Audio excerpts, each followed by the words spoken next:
अस्सलाम welcome back to my channel learning with SR. I am Sahar Kanwal. दोस्तों, आज की वीडियो का टॉपिक बहुत ही मजेदार है और इस मजेदार टॉपिक का नाम है बैकबाइटिंग यानी चुगली।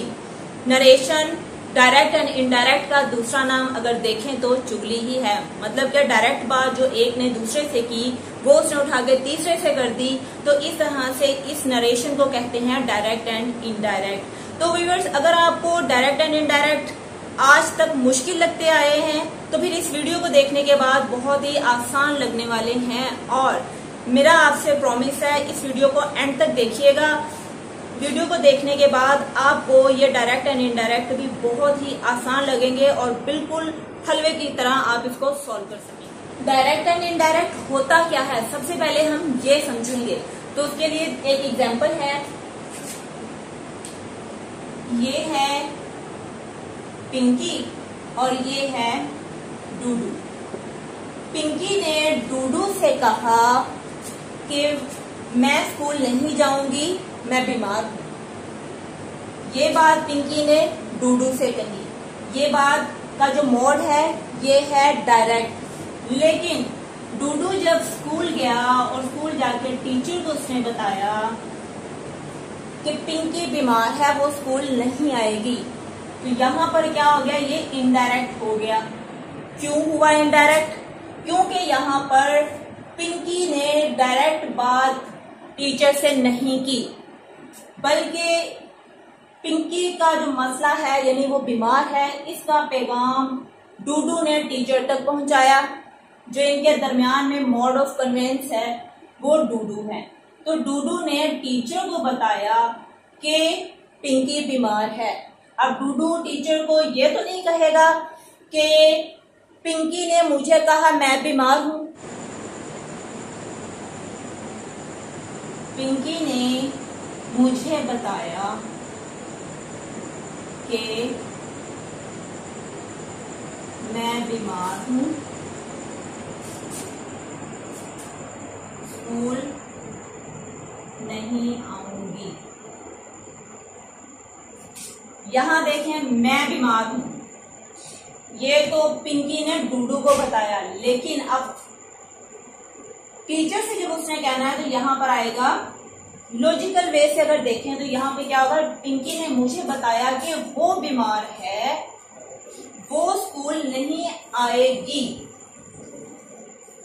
तो ये होता है डायरेक्ट एंड इनडायरेक्ट। इसके कुछ रूल्स और कुछ तरीके होते हैं, कुछ असूल होते हैं, इनको हम सीखेंगे और इनको चेंज करना डायरेक्ट से इनडायरेक्ट में वो भी सीखेंगे। Pinky said I go to school. Pinky ने कहा आई गो टू स्कूल, मैं स्कूल जाती हूं। यहां पर जो ये वाला पार्ट है इसको कहेंगे हम रिपोर्टिंग वर्ड। इन्वर्टेड कॉमा से पहले वाला जो पार्ट है, यहाँ पर क्या है, पिंकी सेड, पिंकी ने कहा, पिंकी ने बताया, पिंकी ने पूछा या कुछ भी पूछा गया, बताया, कहा, इस वाले पार्ट को कहेंगे रिपोर्टिंग वर्ब। रिपोर्टिंग वर्ब कि कुछ भी जो रिपोर्ट किया जा रहा है। लेकिन जो ये इन्वर्टेड कॉमास के अंदर लॉक किए हुए वर्ड्स हैं, ये जो सेंटेंस है, इसको, स्टेटमेंट को हम कहेंगे रिपोर्टेड स्पीच। सबसे पहले इस कॉन्सेप्ट को अच्छे से समझ लें। हम देखेंगे कि अगर कोई डायरेक्ट स्पीच जो है, स्पेशली जो इन्वर्टेड कॉमास के अंदर वाली स्टेटमेंट है, अगर ये प्रेजेंट इंडेफिनेट होगी तो इसको हम किसमें चेंज करेंगे ये सीखेंगे। उसके लिए देखें स्टेप 1 क्या है। स्टेप 1 ये है कि इन्वर्टेड कॉमास को रिमूव करके हम दैट का इस्तेमाल करेंगे। अगर ये वाला जो इन्वर्टेड कॉमास के अंदर स्टेटमेंट है, अगर ये फॉर्मेटिव है या नेगेटिव है, इंटेरोगेटिव की बात नहीं हो रही, अगर ये फॉर्मेटिव है, सिंपल है और नेगेटिव है, तो इस वाले पार्ट को, इन्वर्टेड कॉमास को, जो ये लॉक लगा हुआ है, इसको खत्म करने के लिए हम दैट का इस्तेमाल करेंगे। सेकंड, अगर ये प्रेजेंट इंडेफिनेट में होगी ये स्टेटमेंट, तो इसको हम पास्ट इंडेफिनेट में चेंज कर देंगे।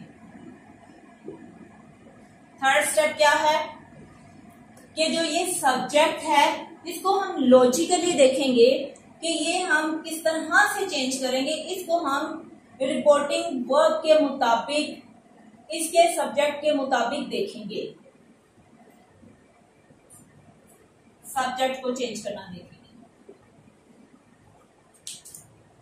इसके अलावा देखिए व्यूअर्स, अब ये जो रिपोर्टिंग वर्ब है यहां पर पिंकी सेड, बस अगर तो सेड तक है रिपोर्टिंग स्पीच में तो इसको हम चेंज नहीं करेंगे टोल्ड में या आस्क्ड में।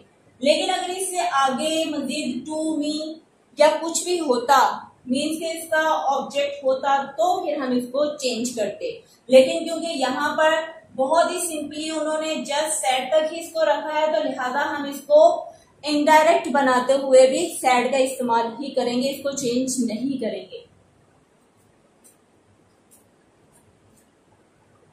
पिंकी ने कहा आई गो टू स्कूल, मैं स्कूल जाती हूँ। ये वाला तो पास्ट में है, रिपोर्टिंग वर्ब जो है ये पास्ट में है, सेड से पता चल रहा है। बट ये जो इन्वर्टेड कॉमास के अंदर बात है, जो स्टेटमेंट है, जो कोई तारीफ की गई है, ये क्या है, ये प्रेजेंट इंडेफिनेट में है। तो रूल मैंने बताया है कि अगर प्रेजेंट इंडेफिनेट में होगा डायरेक्ट, तो इनडायरेक्ट बनाते हुए हम इसको पास्ट इंडेफिनेट में चेंज कर देंगे। तो चलिए बनाते हैं एक और रूल कि यहां पर सिंपल सैड है तो हम सैड ही लिखेंगे, पिंकी सैड। अब यहां पे इन्वर्टेड कॉमास को खत्म करने के लिए, इनका लॉक तोड़ने के लिए, पिंकी सैड दैट। रुको अभी रुको, यहां पर देखें आई, ये सब्जेक्ट है रिपोर्टेड स्पीच का। इसको हम क्या बनाएंगे कि पिंकी ने कहा आई गो टू स्कूल, मैं स्कूल जाती हूं। अब यहां पर है पिंकी सेड दैट, पिंकी ने कहा के, आई किसमें चेंज होगा, के मैं स्कूल जाती हूं। लॉजिकली ये बनता ही नहीं है, यही बनेगा कि पिंकी कहती है कि वो स्कूल जाती है, तो उस हिसाब से पिंकी सेड दैट, आई है तो यहां पर शी आ जाएगा कि शी। अब यहां आ गया गो, हमने तो इसको चेंज करना है पास्ट इंडेफिनेट में, ये प्रेजेंट इंडेफिनेट है, इसको हमने पास्ट इंडेफिनेट में चेंज करना है। तो उस हिसाब से क्या होगा, पास्ट इंडेफिनेट में वर्ब की, मेन वर्ब की सेकंड फॉर्म लगती है दैट शी, गो की सेकंड फॉर्म हो जाएगी वेंट टू स्कूल। अगर यहां पर मान लेते हैं पिंकी की जगह पर डूडू होता, तो हमने क्या लगाना था, डूडू सेड दैट शी लगना था, नो यहां पर ही लगना था, क्योंकि डूडू लड़का है, मेल है, इसलिए यहां पर शी की जगह ही लगना था। बाकी वही सेकंड फॉर्म लगनी थी और सारी स्टेटमेंट एज इट इज ही रहनी थी। होपफुली मैं कह सकती हूँ कि आपको ये सेंटेंस बहुत ही इजीली बनाने में लगा होगा। तो जो लगता था कि बहुत मुश्किल है, ये बहुत मुश्किल नहीं है, बहुत ही आसान है। इसके कोई हार्ड एंड फास्ट रूल्स नहीं है, it's all depend on your understanding. अगर आपके लॉजिकल फैक्ट्स क्लियर हैं तो फिर आपको ये बिल्कुल भी मुश्किल नहीं करेंगे। The girl said I read in the morning, the girl said, लड़की ने कहा, ये रिपोर्टिंग वर्ब है, ये रिपोर्टेड स्पीच है, I read in the morning, और ये प्रेजेंट इंडेफिनिट है।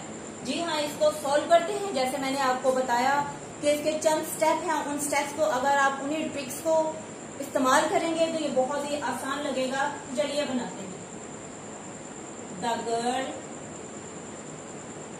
सेड, इसको भी हमने चेंज नहीं करना, इसको रिमूव करके हम लगा देंगे दैट। बात फिर आ गई आई पे, तो जैसे हमने पहले किया कि आई की जगह पे हमने द गर्ल, गर्ल एक लड़की है, लड़की को हमने चेंज करना है शी में, शी, क्योंकि सब्जेक्ट हमने चेंज करना है इसके मुताबिक।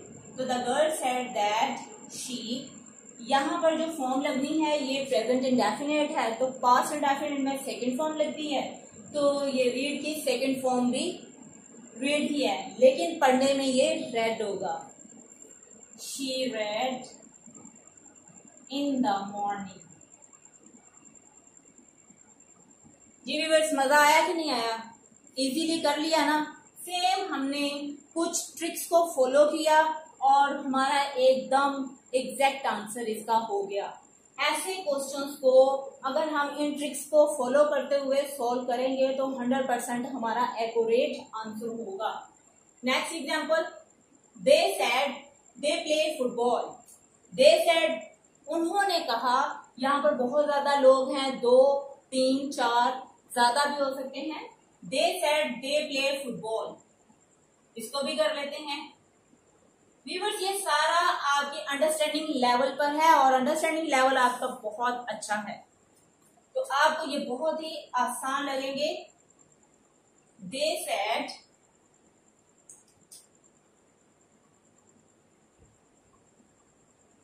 इन्वर्टेड कॉमास को हटाया, दैट, और यहां पर दे है, तो दे वो ज्यादा है, ये ऑलरेडी ही थर्ड है, थर्ड पर्सन है।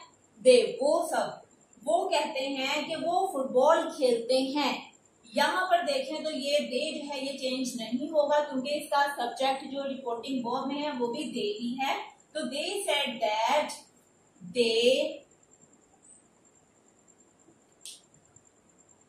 अब यहाँ पर फिर वही बात जो हमने यहाँ पर थर्ड फॉर्म सेकंड फॉर्म लगानी थी, तो इसका इंडेफिनिट में फर्स्ट फॉर्म है, इनडायरेक्ट बनाते हुए सेकंड फॉर्म लग गई और वो ही फुटबॉल। जी व्यूअर्स, मजा आ रहा है ना? ऐसे ही हम थर्ड वाला भी करते हैं जी। द बॉय सेड, लड़के ने कहा, the teacher teach me, teacher मुझे पढ़ाती है। यहां पर देखें थोड़ा सा चेंज लग रहा होगा आपको। द बॉय सेड, यहां से तो हम कर लेंगे इसको easily. The boy said, inverted commas की जगह दैट लग गया। The teacher, the teacher same ही रहेगा, यहाँ पर कुछ भी नहीं आएगा। द टीचर, सेकेंड फॉर्म अगर हम इसकी देखें, द टीचर टॉट मी, नहीं, यहाँ पर मी नहीं लगेगा क्योंकि ये ऑब्जेक्टिव फॉर्म है। द टीचर टीच मी, कि टीचर मुझे पढ़ाती है। अब थर्ड को बताना है तो ये नहीं कहेंगे कि टीचर मुझे पढ़ाती है। द बॉय सेड, लड़के ने कहा कि टीचर उसको पढ़ाती है। तो अगर हम इसकी जो ऑब्जेक्टिव फॉर्म है तो वो देखें, मी किस में चेंज होगा? लड़का है ना, तो ये हिम में हो जाएगा। बहुत ही आसान है, बहुत। अगर यहाँ पर लड़की होती, द बॉय की जगह अगर यहाँ पे द गर्ल होता लिखा हुआ, तो क्या हम यहाँ हिम की जगह हर लगा देते। अगर यहाँ पर दे लिखा होता तो हम यहाँ पर देम लगा देते जी। अब यहाँ पर देखें, the teacher said the sun rises in the east, teacher ने कहा सूरज मशरिक से निकलता है या तलू होता है। इसको भी बना लेते हैं हम क्योंकि ये भी है प्रेजेंट इंडेफिनिट। ये देखें एस का इजाफा हुआ है, तो द टीचर वही सेम, कोई कंफ्यूजन नहीं। इन्वर्टेड कॉमास को रिमूव किया। That the sun